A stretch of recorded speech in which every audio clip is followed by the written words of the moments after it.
নমস্কার বন্ধুরা, welcome to SD unique sports. তো একই দিনে কিন্তু ডবল ধামাকা প্রত্যেকটা কেকেআর ফ্যানের জন্য, যেখানে কলকাতা প্রথম আইপিএলের ম্যাচ খেলতে চলেছে 22শে মার্চ ঘরের মাঠে আরসিবির সঙ্গে।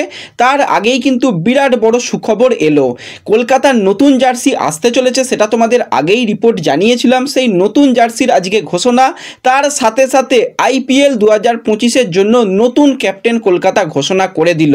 তো সমস্তটা নিয়েই কিন্তু আমরা আলোচনা করে নেব এই ভিডিওতে। তার আগে একটাই রিকোয়েস্ট, চ্যানেলে যারা প্রথমবারের জন্য এসেছো মনে করে চ্যানেলটাকে সাবস্ক্রাইব করে নিও, তাহলে তোমাদের প্রিয় দলের খেলার সমস্ত আপডেট তোমরা এখানে পেয়ে যাবে। তো চলো আর দেরি না করে ভিডিও শুরু করা যাক।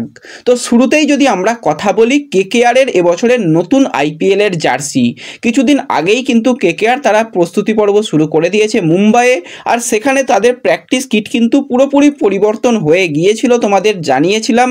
এবং এটাও বলেছিলাম আইপিএল 2025-এর জন্য নতুন জার্সি আসতে চলেছে, কারণ লাস্ট ইয়ার চ্যাম্পিয়ন দল কলকাতা তারা কিন্তু তাদের জার্সিতে অনেক বড় বড় পরিবর্তন করতে চলেছে, সেটা কিন্তু আজকে অফিসিয়ালি ঘোষণা হলো।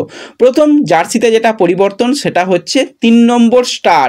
সেই 3 নম্বর স্টার চ্যাম্পিয়ন হওয়ার জন্য, তৃতীয়বারের জন্য চ্যাম্পিয়ন হওয়ার জন্য 3 নম্বর স্টার কিন্তু জার্সিতে এসেছে।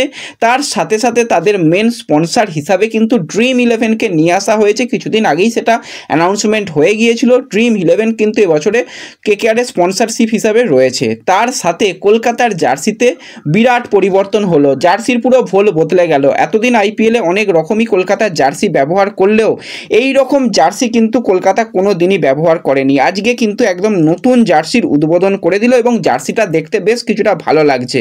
হ্যাঁ, গোল্ডেন বেশ কিছু জায়গাটায় কম লাগছে, কিন্তু তাতেও জার্সিটা কিন্তু বেশ একটা স্মার্ট জার্সি হয়েছে। তো জার্সিকে তোমরা কত রেটিং দেবে 10-এর মধ্যে অবশ্যই কমেন্টে জানিও।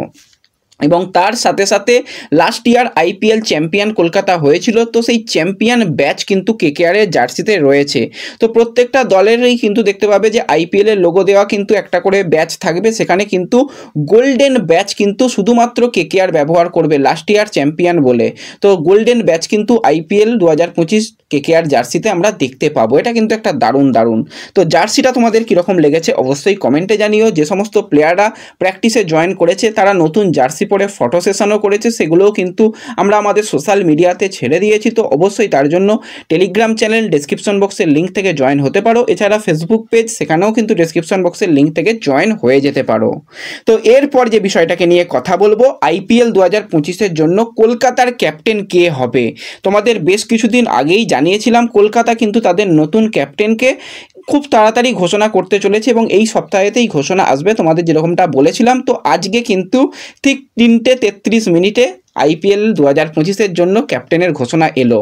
অন্য কেউ নয়, ইন্ডিয়ান ক্যাপ্টেন হিসাবে কিন্তু আজিঙ্কা রাহানেকে কলকাতা তাদের ক্যাপ্টেন হিসাবে দেখছে এবং তার নামই কিন্তু আজকে অফিসিয়ালি ঘোষণা করেছে। ভেঙ্কটেশ আইয়ারের নামও কিন্তু শোনা যাচ্ছিল, কিন্তু ভেঙ্কটেশ আইয়ারের এখনও অতটা এক্সপিরিয়েন্স নেই বলে কিন্তু এক্সপিরিয়েন্সের জন্যই মূলত আজিঙ্কা রাহানের উপর গুরুদায়িত্ব দেওয়া হয়েছে। তার সাথে গুরুদায়িত্ব কিন্তু ভেঙ্কটেশ আইয়ারও পাচ্ছে। ভেঙ্কটেশ আইয়ারকে কিন্তু ভাইস ক্যাপ্টেন হিসাবে রাখা হচ্ছে। কোনো ম্যাচে যদি আজিঙ্কা রাহানে অ্যাভেলেবেল না থাকে তো সেক্ষেত্রে ভাইস ক্যাপ্টেন হিসাবে কিন্তু আমরা সেক্ষেত্রে ভেঙ্কটেশ আইয়ারকে দেখতে পাবো। এবং আজিঙ্কা রাহানের সঙ্গে সঙ্গে ভেঙ্কটেশ আইয়ার থাকলেও সেও কিন্তু আস্তে আস্তে নিজের ক্যাপ্টেনশিপ করার অভিজ্ঞতা বাড়বে। এবং আজিঙ্কা রাহানের রিসেন্ট টাইমে ডোমেস্টিকে তো ব্রিলিয়ান্ট ব্যাটিং করেছে, ক্যাপ্টেনশিপও খুব ভালো করেছে।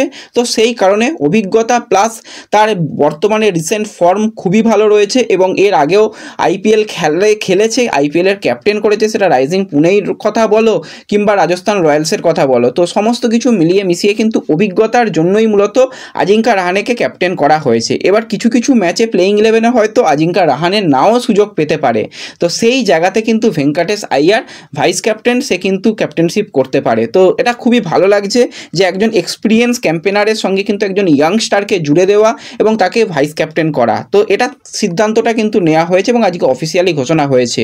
তোমরা কতটা খুশি যে রাহানে ক্যাপ্টেন হয়েছে, ভাইস ক্যাপ্টেন হিসাবে কিন্তু এসেছে ভেঙ্কটেশ আইয়ার, অবশ্যই কমেন্টে জানিও। আর ভিডিও ভালো লাগলে প্রচুর লাইক শেয়ার করে দিও। তো দেখা হবে পরবর্তী ভিডিওতে, ধন্যবাদ।